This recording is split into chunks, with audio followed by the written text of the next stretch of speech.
작년 12월 마지막 주에는 우리 교회에서 2021년도 교회를 봉사할 봉사자들을 임명하였습니다. 임명받으신 봉사자들께서 지난 한 주간 또 봉사의 자리에서 또 귀하게 섬기신 줄 믿습니다. 맞으시죠? 예, 은사대로 봉사하셨지요. 혹시 봉사하시는데 어려움이나 또 혹은 힘든 점은 없었습니까? 은사대로 봉사하기를 원하는 봉사자들에게 놓치지 말아야 될 것들 중에 한 가지가 있다면 균형일 것입니다. 봉사에 있어서 균형은 매우 중요합니다. 특히 처음 봉사하시는 분들은 열심으로 봉사를 하실 것입니다. 처음부터 열심히 봉사하지 않는 봉사자들은 아마 없을 것입니다. 봉사의 가장 기본이 열심히 하는 거 아니겠습니까? 그런데 열심히 봉사를 하는데 그 봉사가 오래 가지 못할 때가 많습니다. 어떤 경우에는 몇 주 혹은 몇 달 봉사하다가 그만두기도 합니다. 그래서 봉사 자리에 계셔야 할 분이 보이지 않는 것입니다. 열심히 시작한 봉사인데 왜 끝까지 가지 못할까요? 그것은 균형을 잃어버렸기 때문입니다. 여러분은 오늘 설교를 통해서 균형 잡힌 봉사에 대해서 듣게 될 것이고 또 이 말씀을 통하여 균형 잡힌 봉사자가 될 것이라고 저는 기대합니다. 어떻게 하면 균형 잡힌 봉사를 할 수 있을까요? 첫째, 봉사자의 입장이 아니라 하나님의 입장에서 봉사할 때 균형 잡힌 봉사를 할 수 있습니다. 봉사자의 입장보다 하나님의 입장에서 봉사하는 것입니다. 예수님은 12제자들과 함께 한 마을에 들어갔습니다. 저자 누가는 그 마을의 이름을 밝히지 않고 있지만 그 마을에 살아가고 있는 사람들을 우리가 볼 때 마을은 베단이라는 것을 알 수 있습니다. 이 베다니는 예루살렘에서 동쪽으로 3km 떨어진 감람산 기슭에 자리하고 있습니다. 예수님께서 예루살렘으로 올라오실 때마다 종종 방문하신 곳이 베다니였습니다. 왜 베다니였을까요? 예루살렘 주변에 마을들도 많은데 그죠? 그곳에는 예수님께서 사랑하는 마르다, 마리아, 나사로가 살고 있었기 때문입니다. 예수님은 이 세 사람들과 함께 오랫동안 친분을 유지해 왔습니다. 예수님이 나사로를 우리 친구 나사로라고 부르신 적이 있습니다. 그러니까 예수님은 그들을 친구라 생각하신 것입니다. 우리 방식대로 말하면 마리아, 마르다, 나사로가 예수님의 베프죠. 베스트 프렌즈입니다. 그러니까 예루살렘에 올라오시는데 꼭 만나고 싶은 사람들이 어디 있느냐? 베다니에 살고 있는 거죠. 3km 떨어진, 멀지 않잖아요, 그죠? 3km 떨어진 베다니에 예수님의 친구들이 이렇게 살고 있는 거죠. 예수님은 이 세 사람과 함께한 놀라운 간증과 아름다운 추억들이 많았습니다. 한 번은 나사로가 병에 들어서 죽었습니다. 죽은 지 나흘이 되었는데 예수님께서 죽은 지 나흘 된 나사로를 살리십니다. 놀라운 일 아니에요? 마리아가 예수님의 발에 값비싼 향유를 부은 적이 있습니다. 아주 값비싼 향유였어요. 아름다운 간증 아닙니까? 베다니는 예수님께서 가고 싶은 마을이었고요. 예수님께서 머물고 싶은 장소였습니다. 그곳에는 예수님을 정말로 사랑하는 또 예수님도 그들을 사랑하였기 때문에 그런 곳이었습니다. 예수님은 12제자들과 함께 예고 없이 사전에 간다라는 말이 없이 베다니 마르다의 집을 방문합니다. 마르다가 예수님의 갑작스러운 방문에 무척이나 기뻤습니다. 예수님은 이 세 친구를 만나고 싶었고 또 이 세 친구도 예수님을 보고 싶었기 때문입니다. 저는 이 말씀을 묵상하면서 노노의 학위 제1편에 나오는 이런 글이 생각났습니다. 유붕이 자원박내면 부려 낳고와. 무슨 뜻이죠? 친구가 있어 먼 곳으로부터 찾아온다면 이 또한 기쁘지 아니한가. 여러분 친구가 정말로 여러분을 만나고 싶어서 찾아온다면 여러분 정말 기쁘잖아요. 예수님이 베다니에 오시니 마르다가 너무 기뻤습니다. 그래서 마르다는 지체하지 않고 예수님과 그의 제자들을 집으로 모셨습니다.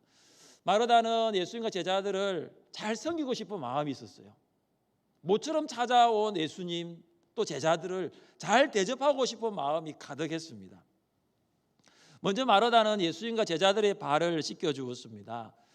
발을 씻겨주는 것은 그 시대의 관습이었습니다. 당시 사람들이 샌들을 또 신고 도보로 다녔기 때문에 발에 먼지가 많고 지저분할 수밖에 없었습니다. 그래서 손님의 발을 씻겨주지 않는 것은 그 손님을 대접하지 않는 것과 같았습니다. 그래서 손님이 집에 가장 먼저 방문할 때 하는 일은 뭐냐면 발을 씻겨주는 일입니다. 마르다가 예수님과 제자들의 발을 씻겨주었습니다. 한두 사람도 아니잖아요. 13명입니다. 쉬운 일이 아니었을 것입니다. 발을 씻겨주는 일을 다 끝내고 그 다음 음식을 준비합니다. 식사를 준비하는 거죠. 13인분의 식사를 준비하려고 하니 일이 참 많습니다. 재료 손질부터 시작해서 요리를 해야 되고 그 한 요리를 또 차려야 되는 상차림까지 해야 되니까요. 한 가지 음식을 준비하는 것도 쉽지 않은데 마르다는 많은 음식을 준비하였습니다. 우리는 오늘 본문에서 마르다가 참 많이 식사 준비를 하고 있다는 느낌을 받습니다. 40절은 이렇게 시작합니다. 마르다는 준비하는 일이 많아 마음이 분주한지라. 이 마르다의 마음이 어디에 지금 집중되어 있냐면 음식 준비에 집중되어 있습니다. 음식을 준비하는 동안 마르다가 놓친 중요한 것이 하나 있습니다. 예수님이 왜 오셨을까? 이걸 놓쳐버렸어요. 예수님이 우리 집을 왜 오셨을까? 이걸 놓쳐버린 거죠. 사랑하는 여러분, 왜 예수님께서 베다니의 마르다의 집에 오셨을까요? 배가 고프셔서 오셨을까요?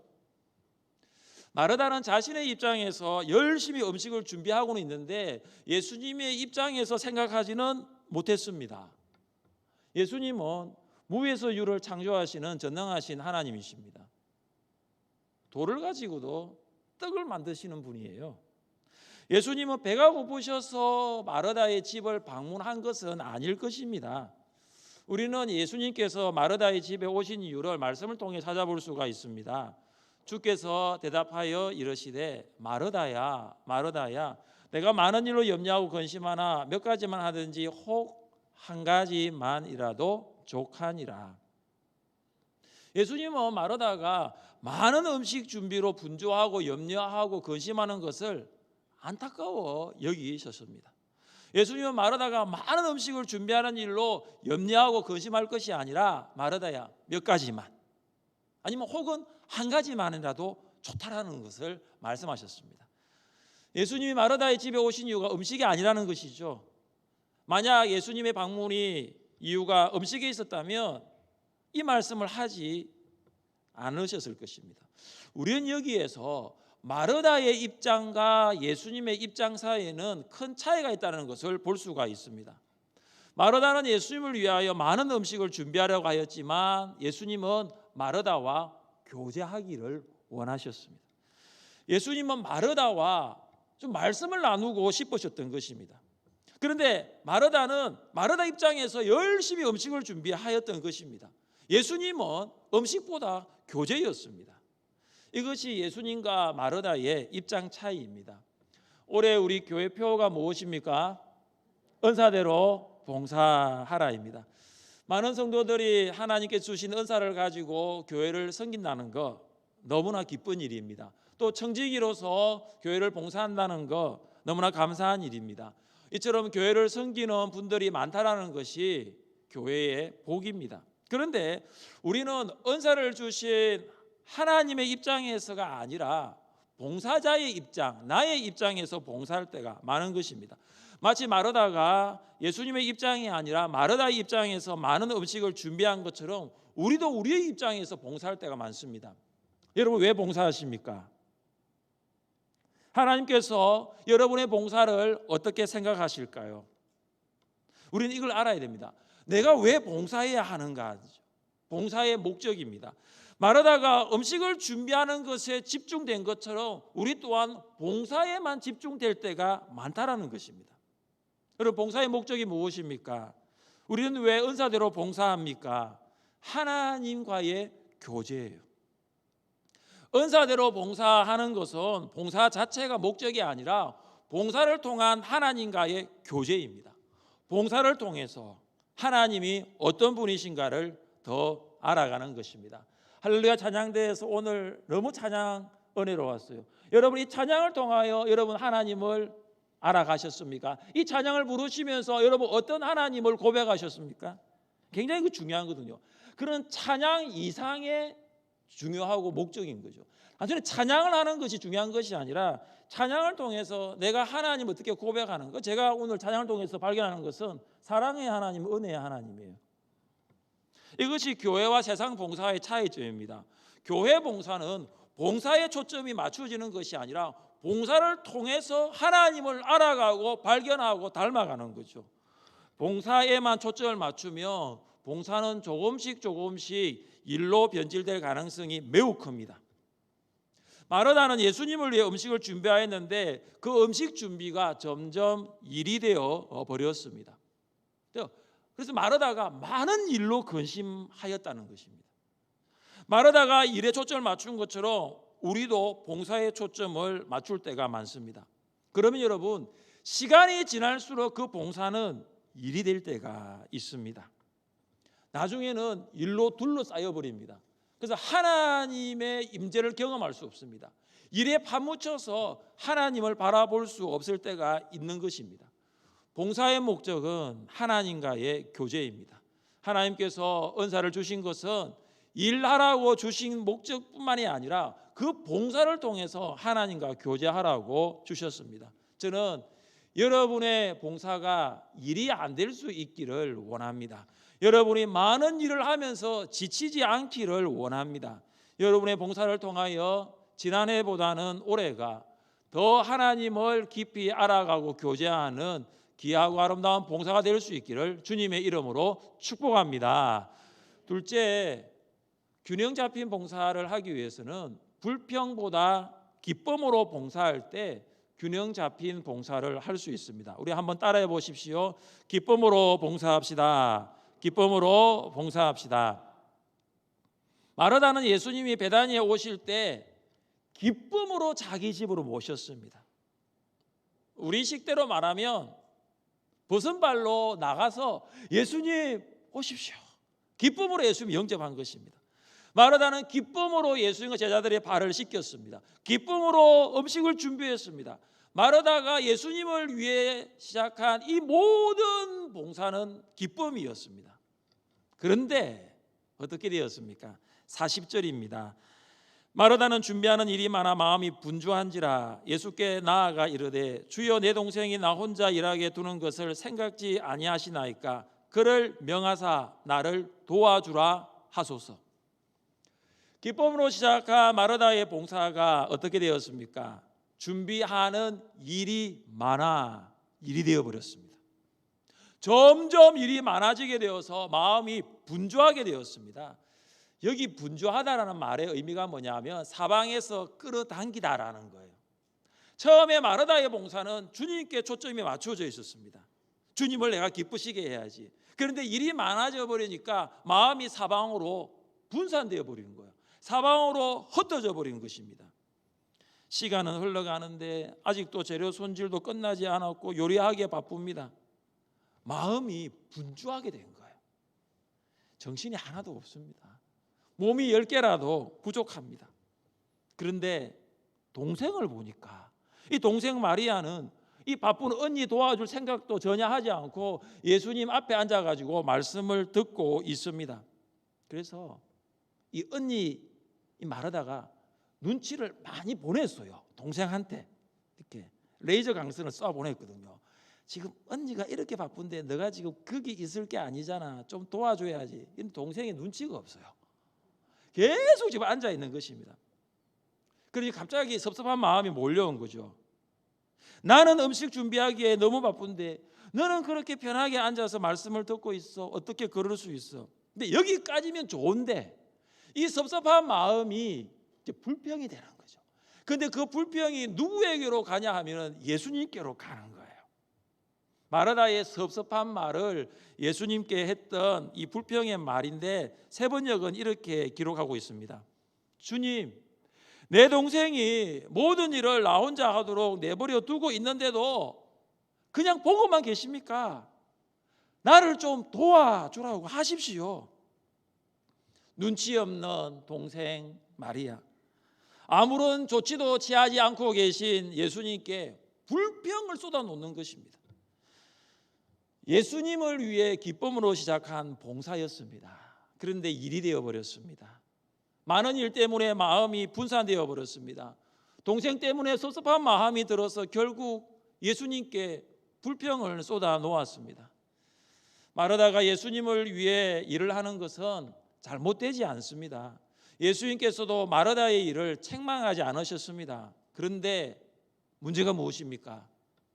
마르다가 봉사하는 태도가 기쁨에서 불평으로 변질되었다는 것이 잘못된 것입니다. 사랑하는 여러분, 우리가 은사대로 봉사를 시작합니다. 처음에는 나같이 부족한 자에게 이 은사를 선물로 주셔서 하나님의 일을 봉사하게 하시니 기쁩니다. 그런 마음으로 시작을 합니다. 2021년도 하늘생교회 봉사자로 임명을 받을 때에 기쁨으로 받으셨죠? 할렐루야 찬양대 기쁨으로 받으셨죠? 불평으로 받으시지 않았을 거잖아요. 기뻐하셨을 거예요. 그러나 시간이 점점 지나면 그 기쁨도 불평이 될 수 있다는 것을 오늘 본문을 통해서 알 수 있습니다. 언제 불평을 하냐면 나는 열심히 하고 있는데 주위에 있는 사람들이 봉사하지 않고 놀고 있는 거예요. 나는 오늘 코로나인데도 이렇게 와서 봉사하고 있는데 아니 주부에 보니까 봉사자 많았는데 왜 이 사람들은 오늘 오지 않느냐. 이때부터 이제 기쁨이 불평으로 바뀌는 거예요. 봉사는 사람이 아닌 하나님을 바라보는 거 시작하는 거예요. 여러분의 시선이 사람에게 고정하지 마십시오. 하나님께 고정하십시오. 육신으로 오신 예수님께 음식으로 봉사를 시작하였던 마르다로 불평을 하였다면 우리도 불평에서 자유로울 수 없어요. 마르다의 섭섭한 마음이 예수님에 대한 불평으로 나타난 것을 보면서 우리는 봉사할 때 지도자에 대한 불평으로 나갈 수 있다는 것을 생각해 볼 수 있습니다. 성도의 봉사는 개인적인 봉사이면서 공동체적인 봉사입니다. 교회의 봉사는 개인적인 봉사이면서도 팀으로 이루어집니다. 자꾸 찬양대만 이야기하는데 찬양팀을 한번 이야기해요. 찬양팀 보세요. 찬양 우리 카리스 리더면서 부장인 이집사님 계시잖아요. 그런데 이제 옆에는 팀원들이 있잖아요. 그러니까 각자가 찬양을 하지만 결국은 카리스라는 찬양팀이 공동체적으로 하는 거예요. 안내부 보십시다. 오늘 안내부원 중에 한 분은 온도를 체크하고 관리를 체크하고 주부를 나누어 주고 명부에 꼭 이름 작성하십시오. 안내를 다 하셨을 거예요. 각 개인이 안내부에서 일을 맡고 있지만 안내부라는 이름의 공동체 안에서 봉사하는 것입니다. 그러니까 나는 한 개인의 봉사자지만 나는 한 팀 안에 팀원으로 존재합니다. 그렇기 때문에 지도자와의 협력이 중요합니다. 각 국의 국장이 계시고 부의 부장과 팀장이 계십니다. 지도를 받는 것입니다. 일에 대한 불평이 나중에 누구에 대한 불평으로 이어지는지 아십니까? 지도자에 대한 불평으로 이어집니다. 찬양대장, 찬양대 지휘자, 그리고 부장, 팀장, 그 지도자에 대한 불평으로 나중에는 가는 것입니다. 이것을 미연에 방지할 수 있는 방법이 있습니다. 그것은 뭐냐 하면 진리의 문제가 아니면 불평하지 않기로 다짐하는 거예요. 그리고 이것이 이 부서가 죽고 사는 문제가 아니면, 이 조직이 죽고 사는 문제가 아니면, 이 팀의 생사가 달린 문제가 아니면 불평하지 않는 거예요. 여러분도 공동체를 위해서 기도를 많이 하시겠지만 팀의 팀장과 부의 부장과 국의 국장은 더 많이 공동체를 위하여 기도하고 있습니다. 아마 이번에 처음으로 부장 혹은 또 국장으로 임명받으신 분들은 아마 봉사자들 개인보다 부담감이 굉장히 많을 거예요. 그래서 그 부서 안에 있는 지도자들과 아름다운 협력을 만들어 가십시오. 봉사하다가 힘이 들 때가 있어요. 그럼 봉사자들끼리 말을 하지 마세요. 하지 마시고 부장께 그리고 국장께 지도자에게 마음을 열고 나누십시오. 사탄은 우리가 기쁨으로 시작한 봉사를 불평으로 변질시키려고 할 것입니다. 기쁨으로 시작한 우리의 마음에 불평의 씨앗을 뿌릴 것입니다. 사탄의 작전에 휘말리지 마십시오. 2021년도 기쁨으로 시작하신 이 봉사가 끝까지 기쁨이 될 수 있기를 주님의 이름으로 축복합니다. 셋째, 봉사보다 말씀이 최우선이 될 때 균형 잡힌 봉사를 할 수가 있습니다. 우리 한번 따라해 보십시오. 말씀이 최우선입니다. 말씀이 최우선입니다. 균형 잡힌 봉사를 하기를 원하십니까? 봉사보다 말씀을 최우선에 두십시오.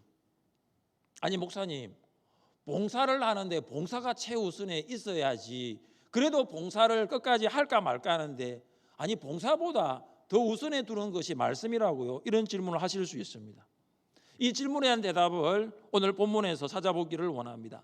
다시 본문으로 들어가 봅시다. 예수님께서 제자들과 함께 예고 없이 베다니에 있는 마르다의 집을 방문합니다. 마르다는 예수님을 위해 음식을 준비하였고 마리아는 예수의 말씀을 듣습니다. 예수님께서 마르다를 불러서 마르다야 우리를 위해서 음식을 준비하라고 하지 아니하셨습니다. 마르다가 자원함으로 음식을 먼저 준비하였습니다. 예수님이 마리아를 불러서 마리아야 언니는 음식 준비하고 너는 나의 말을 들으라고 마리아를 부르신 것도 아니었습니다. 마리아가 예수님께 가서 말씀을 들은 것은 마리아의 선택이었습니다. 그러니까 마르다는 음식 준비를 선택하였고 마리아는 말씀 듣기를 선택한 것입니다. 음식 준비와 말씀 듣기는 마르다와 마리아의 선택입니다. 그들은 각자가 원하는 것을 선택하였고 각자가 원하는 자리로 간 것입니다. 오늘날로 말하면 마르다는 부엌으로 간 거예요. 부엌으로 가서 싱크대 앞에서 음식을 준비하고 마리아는 말씀을 듣는 자리로 간 거죠. 그 자리에서 말씀을 듣는 것입니다. 우리는 여기에서 마르다의 음식 준비가 잘못되었고 마리아의 말씀 듣기가 잘 되었다라는 판단을 하면 안 됩니다. 이렇게 성경을 보시면 안 돼요. 어떤 분들은 마르다는 잘못되었고 마리아는 잘 되었다 이렇게 이분법적으로 나누어 버리는데 결코 이것은 그런 말씀의 해석이 아닙니다. 예수님께서도 마르다의 음식 준비 자체에 대해서 폄하하지 않으셨어요. 꾸짖지 않으셨어요. 책망하지 않으셨어요. 단지 너무 그 일이 바쁘니까 안타까워 생각하시면서 그냥 몇 가지만 하든지 그렇게 하라고 말씀하실 뿐입니다. 우리는 이 마르다의 봉사에서 한 가지를 발견할 수 있는 것이 있는데 그것은 뭐냐면 우선순위의 문제예요. 우선순위가 잘못되었다는 것입니다. 예수의 말씀이 그것을 증명합니다. 우리 42절 말씀을 함께 읽겠습니다. 몇 가지만 하든지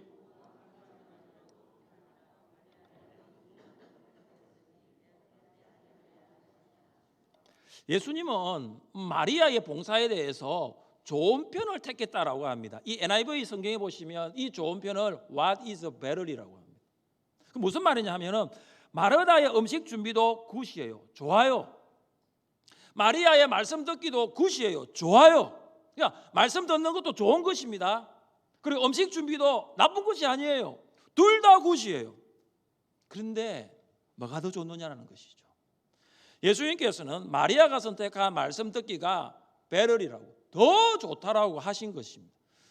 마리아는 예수님이 방문하셨을 때 내가 예수님을 대접하는 것도 좋지만 예수님이 오셨는데 내가 말씀을 먼저 들어야지라는 것을 알고 그걸 선택한 거예요. 예수님을 위한 봉사도 좋지만 예수님의 말씀을 들을 수 있는 좋은 기회가 온 거예요. 누가는 말씀 듣기를 선택한 마리아의 모습을 어떻게 묘사하고 있습니까? 그에게 마리아라 하는 동생이 있어 주의 발치에 앉아 그의 말씀을 듣더니 여러분 상상이 가잖아요. 지금 마리아도 음식을 대접하고 싶었죠. 그러나 주님의 말씀을 듣는 것을 먼저 선택한 거죠. 그래서 주님 앞에서 주님 말씀하시는 걸 듣는 거죠. 사도 바울이 자신을 소개할 때에 나는 유대인의 길리기아 다소에서 났고 이 성에서 자라 가말리엘의 문화에서 우리 조상들의 율법에 엄한 교훈을 받았고라고 합니다. 가말리엘의 문화라는 것을 문자적으로 해석하면 가말리엘의 발 아래서라는 거예요. 여러분, 가말리엘은 바울에게 율법을 가르칠 랍비였습니다. 그리고 바울은 가말리엘의 제자였어요. 그러니까 바울은 가말리엘을 통하여 율법을 배운 사람이에요. 마리아가 예수님의 발 아래에 있었다는 것은 예수님이 마리아를 제자로 받아들였다는 거고요. 1세기 유대 사회에서 랍비가 여자를 제자로 받아들이는 것은 매우 드문 일이었습니다. 당시 랍비의 발 아래에서 배울 수 있는 사람은 남자였어요. 남자의 특권이었습니다. 그런데 마리아는 말씀을 들음을 통하여 예수님의 제자 되기를 원했던 것입니다. 사랑하는 여러분, 봉사자도 너무나 귀하고 아름답고 소중하지만 봉사자보다 제자가 먼저예요. 봉사보다 말씀이 우선입니다. 봉사에서 말씀보다 우선되는 일은 없어요. 봉사도 말씀 다음입니다. 하늘샘교회 모든 봉사자들은 3월부터 시작하는 양육과 훈련에 참여하십시오. 아직 성경대학을 수료하지 못하신 봉사자들은 곧이어 시작될 신앙성장반을 듣고 성경대학에 신청해 주십시오. 그리고 성경대학과 다른 양육을 받으신 분들은 제자훈련을 받을 수 있기를 바랍니다. 할렐루야. 예, 대답이 많이 나왔네요. 앞으로 봉사를 계속 하실 것입니다. 아마 여러분 내년에도 봉사하실 거예요. 교회표는 올해가 봉사지만 봉사는 내년에도 하실 거예요. 그러면요, 일이 점점 많아져요. 한 가지 하시는 분이 두세 가지를 하시게 됩니다. 봉사하는 일이 많아져요. 교회를 여러분 생각해 보십시오. 나에게 주어지는 일이 또 많아져요. 내가 봉사를 안 하려고 해도 집사님 이거 같이 해요. 집사님 이거 너무 은사가 있는 것 같은데 나랑 이거 같이 해요. 일이 두세 가지로 많아지고 세네 가지로 많아지는 거예요. 그러면 말씀을 가까이 할 시간이 내기도 힘들 때가 많습니다. 결국은 어떻게 됩니까? 봉사가 일이 되어버려요. 그래서 봉사 때문에 기쁨으로 시작한 봉사가 심신이 지쳐가게 만듭니다. 하나님을 더 알기 위해서 시작한 봉사인데 나중에는 하나님부터 멀어져 가버립니다. 봉사가 일이 되고 하나님으로부터 점점 멀어져 갈 때 우리는 어떻게 해야 합니까? 예수님의 발 아래로 가까이 나아가는 것입니다. 주님이 말씀하시는 곳으로 나아가는 거예요. 말씀을 최우선으로 삼는 것입니다. 말씀을 가까이 하는 봉사자가 균형을 갖춘 봉사자입니다. 봉사자는 예배자가 되어야 합니다. 특별히 코로나 가운데 봉사하는 것이 많이 힘들 거예요. 저도 그렇거든요. 저도 코로나 전에 이렇게 목회하고 설교하는 것보다 코로나 가운데 목회하고 설교하는 것이 힘이 들죠. 그런데 제가 왜 이것을 견디고 할 수 있냐면 하나님의 말씀 때문에요. 여러분, 우리가 코로나 가운데서도 계속 봉사를 하실 거잖아요. 뭐 그것이 2, 4분기가 되든 3, 4분기 되든 우리 잘 알 수 없잖아요. 일단은 백신을 맞아야 되고 전체 국민의 몇 %가 면역이 돼야 되잖아요. 그때 우리가 이제 마스크를 좀 벗을 수 있고 코로나와 상관없는 봉사가 이루어지잖아요. 그런데 코로나 끝나기 전까지는 계속 코로나 가운데 봉사를 해야 되거든요. 그러니까 예배자가 되지 아니하면 봉사하는 것이 참 힘듭니다. 예배자 된다는 것은 결국 말씀을 자리로 나온다는 거예요. 봉사보다 말씀이 우선입니다. 말씀보다 더 우선되는 일은 없습니다. 사랑하는 여러분, 함께 주의 몸된 교회를 봉사하게 된 것을 참 감사하게 그리고 기쁘게 생각합니다. 부디 봉사자의 입장이 아니라 여러분을 더 깊이 만나 교제하기를 원하시는 은사를 여러분에 주신 하나님의 입장에서 봉사를 하시고 기쁨에서 불평으로 변질되는 것이 아니라 기쁨에서 기쁨으로 봉사하시고 나아가 말씀을 여러분의 최우순위에 두어서 균형 잡힌 봉사, 균형 잡힌 봉사자가 될 수 있기를 주님의 이름으로 축복합니다. 우리 자리에 일어나 세상에 찬양하겠습니다.